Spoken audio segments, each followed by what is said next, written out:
Tonight, Dimension X presents The Martian Chronicles, a dramatization of the new novel by one of our most brilliant young science fiction writers, Ray Bradbury. The Martian Chronicles.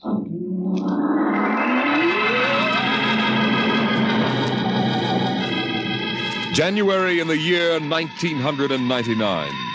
1 minute it was Ohio winter with doors closed, the panes blind with frost, icicles fringing every roof, children skiing on snowy slopes.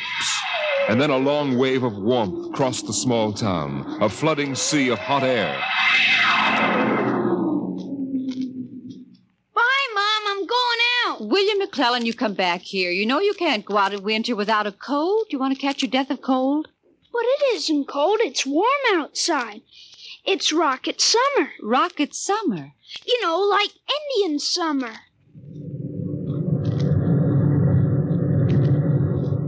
The rocket lay on the launching field, blowing out pink clouds of fire and heat, cracking the icicles, melting the snow, making summer with every breath of its mighty exhausts. It seared the faces of the watching crowd and drove them back.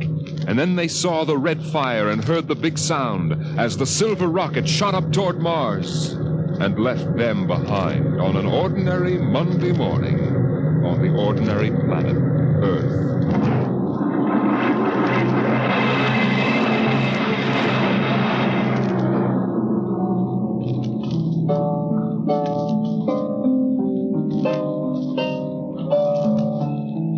They lived in a house of crystal pillars on the planet Mars by the edge of an empty sea. And every morning you could see Ela eating the golden fruits that grew from the crystal walls, or her husband sitting alone in his room reading from a singing metal book, over which he brushed his hand as one might play a harp. Ela and her husband were not old. Once they had liked painting pictures with chemical fire, swimming in the canals when the wine trees filled them with green liquors, and talking into the dawn together. But no more. Marriage sometimes makes people old and familiar while still young, and Ela was not happy now. This morning she sat dreaming between the crystal pillars and wished that somehow a miracle might happen. And then suddenly... Ela, did you call? No. I thought I heard you cry out. Did I? I was almost asleep and had a dream. In the daytime? You don't often do that. Strange. How very strange. I dreamed about a man. A tall man. 6 feet tall. Oh, how absurd. He'd be a giant, a misshapen giant. I know. And yet somehow he looked quite handsome. He was dressed in a strange uniform. And he came down out of the sky in a long silver craft. Out of the sky? What nonsense. He spoke pleasantly to me in another language. But somehow I understood him with my mind. Telepathy, I suppose. Oh, really, Ela? And he said, I've come from the 3rd planet in my ship. My name is Nathaniel York. A stupid name. Whoever heard of a name like that? Perhaps they have names like that on Earth. That's ridiculous, Ela. Everyone knows the 3rd planet is incapable of supporting life. There's too much oxygen in their atmosphere. I suppose. But haven't you ever wondered if... Well, wouldn't it be fascinating if there were people there, and they traveled through space in some sort of ship? Really, Ela? You know I hate this emotional wailing. Now, let's get on with our work.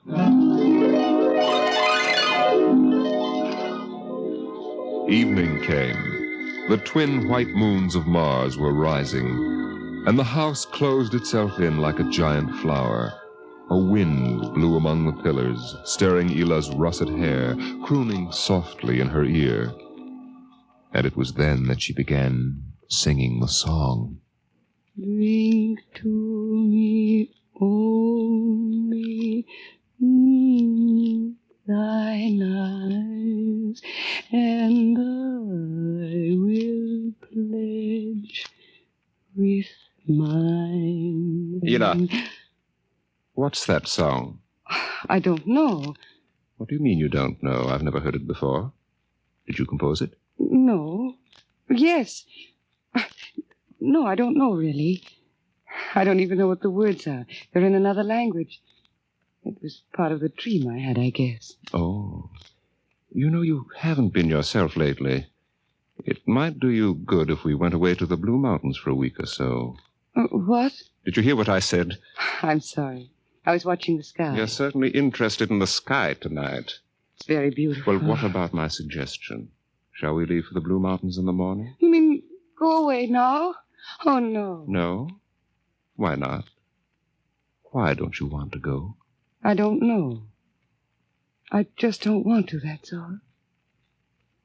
Oliver kiss the cup, and I'll not ask for... Ela, I'm sick of that silly song. It's late. Let us sleep.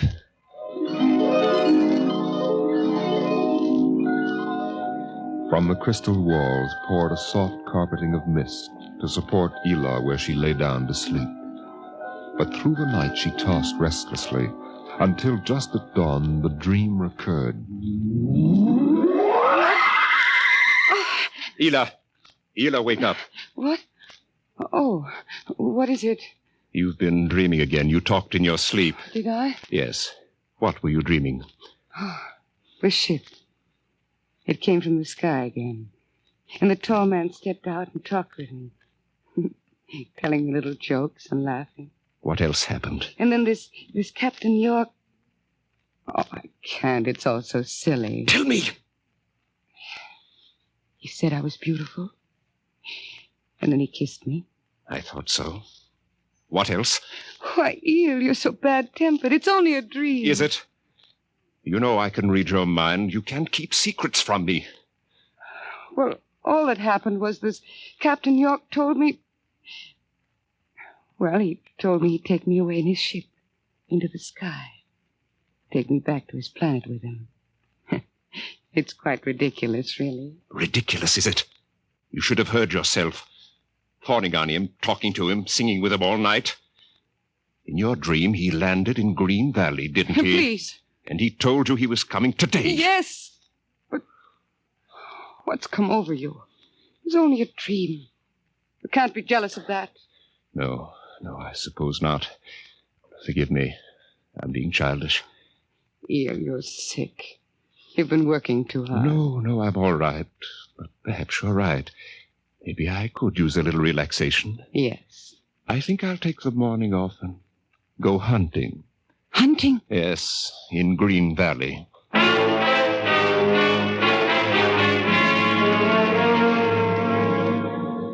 Numbly, she watched him go to a closet and draw forth an evil-looking weapon.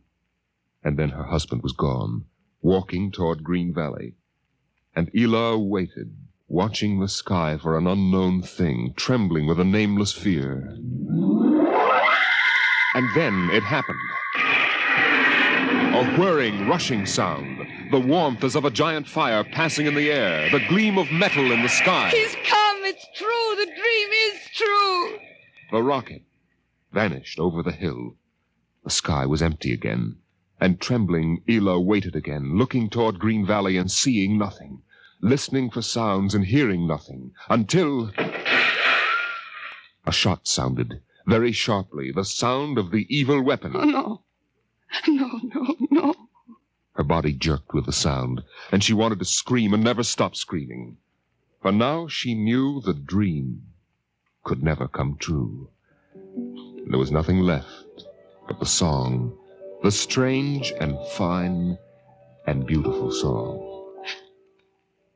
Drink to me only with thine eye, and I will pledge with mine, or leave a kiss within the cup.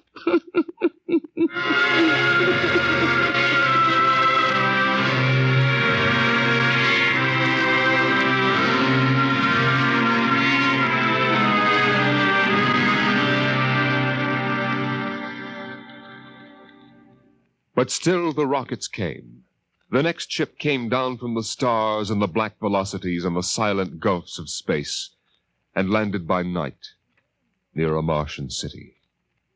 The men made their way to the outer rim of the dreaming city, and then Jeff Spender went in to reconnoiter while the others watched and waited for something to stir in the haunted city, some gray form to rise, some voice to break the unearthly stillness.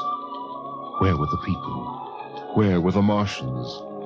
Nothing stirred to disturb the silence until... Halt! Who goes there? Don't shoot! Hold it, Parker. It's Spender and his party. They're coming back. Captain Wilder! Over here! Well? Captain, we've searched the city. People were living here last week. People? Martians. Where are they now? Dead. Dead? What did they die of? You won't believe it, Captain. Chickenpox. Good Lord, no. Yes. No resistance to an Earth disease, I guess. So the other rocket did get through to Mars. It looks like it, Captain. God only knows what the Martians did to them. But at least we know what they did to the Martians. You mean they're all dead? Yes. This planet is through. Hey, you hear that, guys? We're safe. Break out a bottle, Cookie. Let's have a drink to celebrate. Stop it, Parkhill. Put down that bottle. What's eating you, Spender? The planet's ours now. We got to christen it, don't we? I christen thee the city of... I christen... Hey, Park Hill City. Park Hill, I warned you. All right, Spender, that's enough. That'll cost you a $50 fine. Cookie, McClure, take care of Parkhill. Spender, you come with me.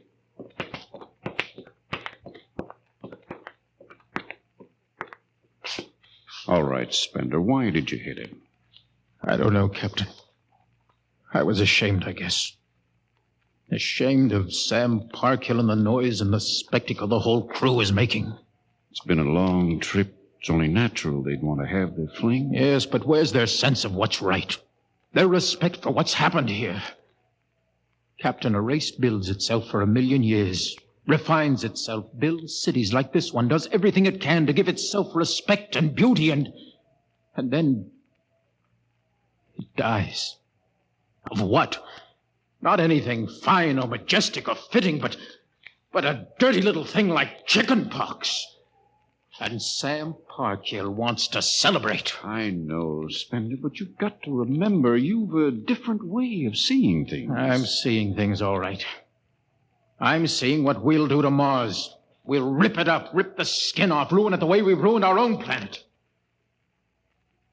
Captain, look at the city. It may be the last time you'll ever see it this way. Beautiful in the moonlight, isn't it? Yes.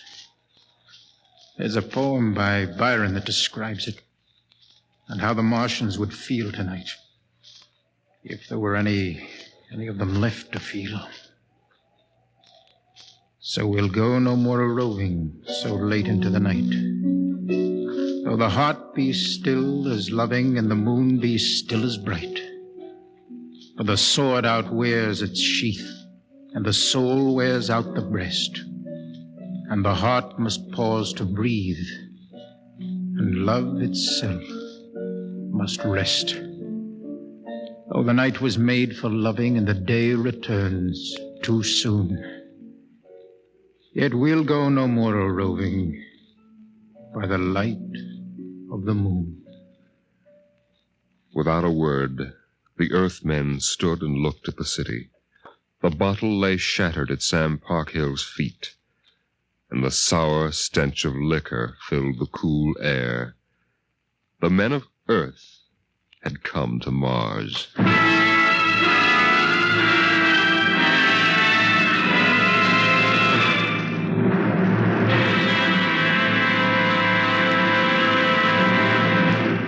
Dimension X will continue in just a moment.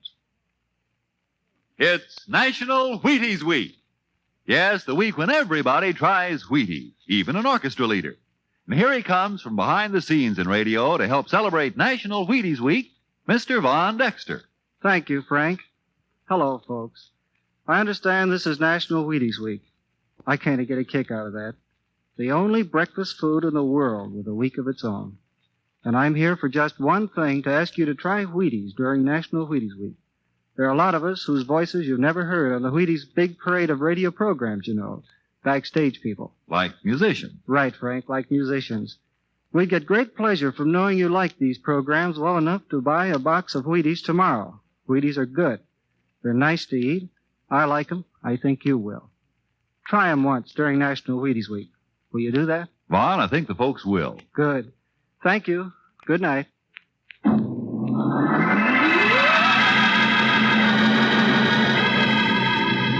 The men of Earth came to Mars. They came because they were afraid or unafraid, because they were happy or unhappy, because they felt like pilgrims or did not feel like pilgrims. The government posters screamed, "There's work for you in the sky. See Mars!" And the men shuffled forward, all kinds of men, all coming for different reasons. The rockets came like drums beating in the night. They came like locusts, swarming and settling in blooms of rosy smoke. Mars was a distant shore, and the settlers spread upon it in waves. First the pioneers and builders, then the people of civilization. Some came because they were afraid of a coming war on Earth. Some came because they were afraid of nothing. Some came to escape from the smell of the subways and the cabbage tenements. And some came from houses like the one in Ohio. It was a good house, the house in Ohio, and for 6 years the family had lived there contentedly, enjoying music and poetry and the rich, warm things of life. For the house had been built to be lived in the year 2020. It contained all the latest automatic devices, from talking book recorders to singing clocks. 7 o'clock, time to rise, open your eyes. Tick-tock, 7 o'clock, time to rise, open your eyes. As the family rose and dressed, the beds whirred electronically and made themselves. In the kitchen, the stove sighed, and ejected from its warm interior 8 eggs, sunny side up, 12 bacon slices, 2 coffees, and 2 glasses of milk. 7-9, breakfast time. Come and dine. 7-9. Beside the breakfast table, the facsimile machine clacked and deposited the morning paper on the table. The headlines today spoke ominously of the danger of a coming war, and the man frowned as he read the news. Today is August 4th, 2026. Insurance, gas, and atom heat bills are due. And today, remember, the family has planned a picnic. Gee, Dad, are we really going? Sure, Timmy, why not? It's raining out. It's not raining where we're going, son. Now run upstairs, pack your fishing tackle. We're going on our picnic, all right. Okay, Dad. Bill, are you sure we ought to go? Yes. Have you seen the headlines this morning? Looks bad, doesn't it? Mm-hmm. The rocket's ready. All we have to do is pack and take off. I know, but, well, flying to Mars, it seems so crazy. Well, all right, then we'll go. Should we tell the children why we're going? No, not yet. Let them enjoy the picnic. The house went on with its appointed tasks. 9:15, time to clean. 9:15, time to clean. Out of the molding darted hundreds of tiny mechanical mice, all rubber and metal. They sucked up the dust and dirt in the house and popped back into their burrows. In the walls, relays clicked, memory tapes glided under electric eyes, recorded voices moved under steel needles. 12 o'clock, 2 o'clock, 4 o'clock, 6 o'clock, tick-tock, 8 o'clock. Evening came. In the living room, the hearth fire bloomed out of nothing, and the phonograph spoke from beside the fireplace. Mrs. McClellan, what poem would you like to hear this evening? Mr. McClellan?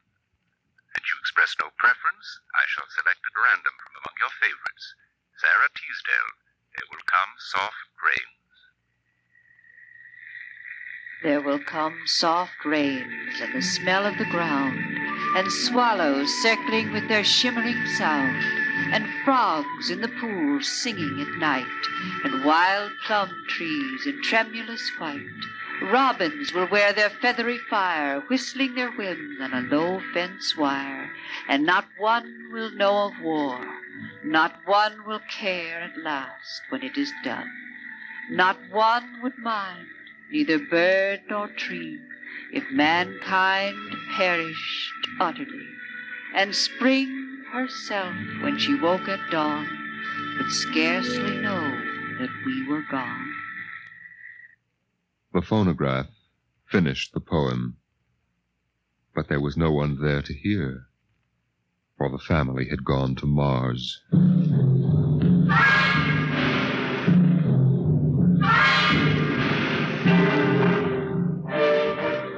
On the Martian desert beside the highway, there rose a blare of red and yellow neon lights that spelled the death of Jeff Spender's dream. Sam's hot dog stand was what the sign read, and Sam, of course, was the same Sam Parkhill who had fought with Spender years before.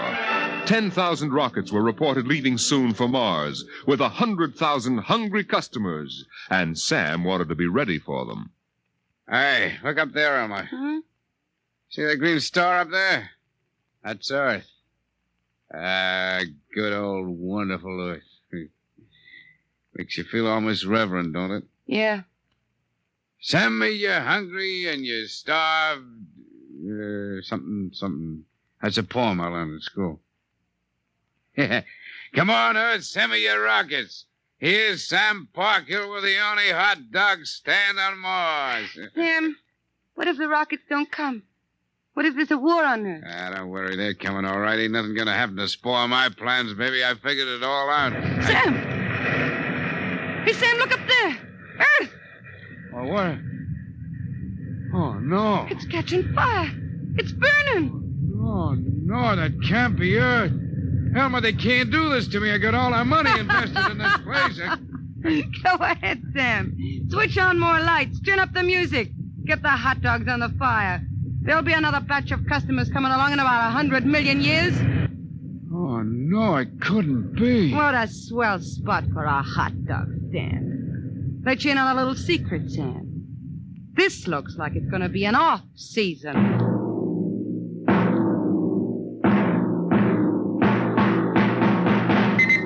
The light beam radio crackled with the news.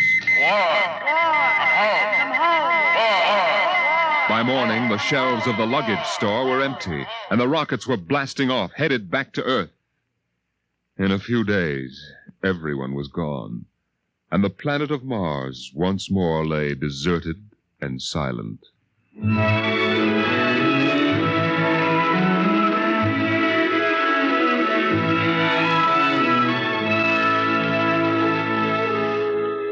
And then, after all the rest had gone, one last rocket landed on Mars. A small, family-sized rocket come all the way from Earth. It seemed a long way to go for a picnic, but Dad had suggested a fishing trip, and Mother thought the whole family would enjoy a vacation. So here they were, floating down a Martian canal, with Timothy sitting in the back of the boat with Dad and Mother up front holding Alice the baby, and the deserted Martian towns drifting slowly by. Dad, What is it, Timmy? when do we see the Martians? You promised we would. Soon, Tim, soon. Oh, but William, the last Martians died out years ago. They're a dead race now. Not quite. Don't worry, son. I'll show you some real live Martians later on. Gee, this is swell. I wish we didn't ever have to go home. How long can we stay? 1,000,000 years. 1,000,000 years? Yes. It's time we told you, son. We're not going home. This is where we'll live from now on. But what about the rocket? What about Ohio? There's nothing there now but ruins. The last Earth radio just went off the air. That means the war is over and Earth is finished. We're going to blow up our rocket and start all over. See if we can't build a better world up here. You mean Mars is going to be our home? Yes. I hope you don't mind too much. No, sir.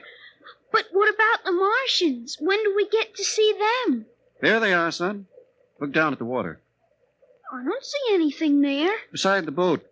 Look at the reflections in the water. But that's us down there.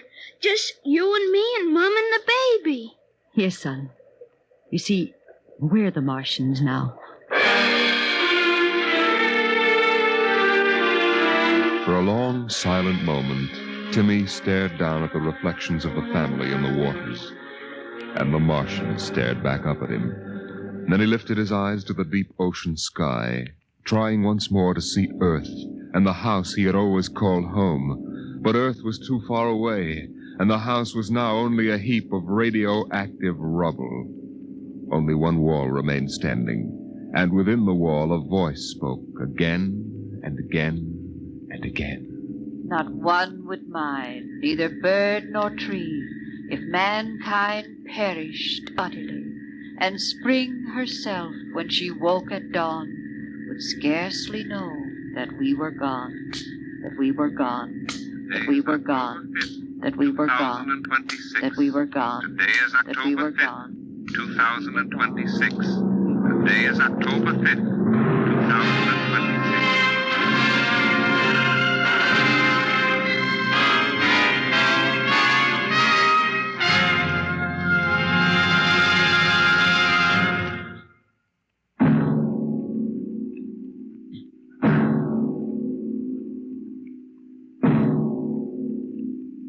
You have just heard The Martian Chronicles, a dramatization of highlights from the new novel by Ray Bradbury. Your narrator was Norman Rose, and featured in the cast were Inga Adams, Roger DeKoven, and Donald Buca. Music by Albert Berman, engineer Bill Chambers. Dimension X is produced by Van Woodward and directed by Jack Cuney.